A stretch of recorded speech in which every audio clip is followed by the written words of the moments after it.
Olá, tudo bom com vocês? Vamos lá com a introdução aos estudos históricos, parte 2. Hoje vamos falar sobre tempo histórico. Eu sou a professora Lita Araújo, da disciplina de História. As formas mais comuns que a gente conhece de se marcar o tempo são os relógios e os calendários. Vocês conhecem, não é? Isso faz parte do nosso dia a dia. Bom, mas é importante dizer que não existe um tipo de calendário. E esse aqui que vocês estão vendo na telinha de vocês, né, são os mais comuns. E nós usamos o quê? O calendário cristão, tá? Somos da sociedade, da civilização ocidental que utilizamos o calendário cristão. E estamos no ano de 2021. A civilização hebraica está no ano de 5.781, enquanto que a civilização muçulmana está no ano de 1442. Interessante, né? Bom, mas o que determina esses calendários é sempre um acontecimento muito importante para essas regiões, ou fatos históricos. Lembram do que é fato histórico, né, meu povo? Que são fatos históricos, são o quê? São acontecimentos que marcaram uma sociedade, ok? Opa!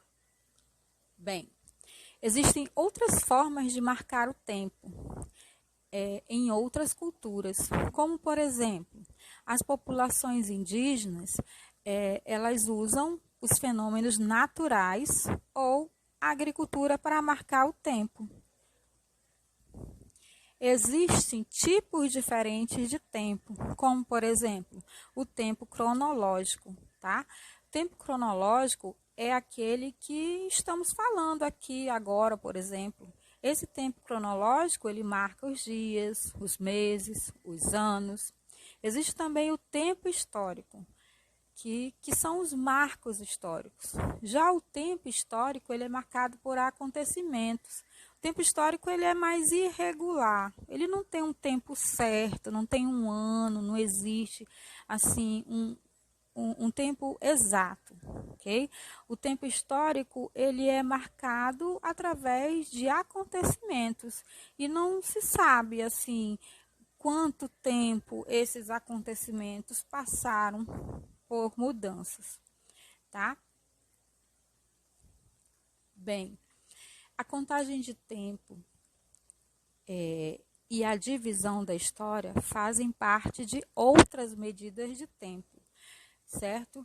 E para localizar os fatos dentro da história, o tempo precisa ser medido e também precisa ser marcado, tá? As sociedades cristãs, elas usam o nascimento de Cristo como um grande marco, um grande divisor do tempo. Então, isso quer dizer o quê? Que todos os acontecimentos que surgiram antes de Cristo são representados por essas duas letrinhas aqui, AC, certo? E tudo o que aconteceu depois de Cristo são representadas por essas duas letrinhas DC.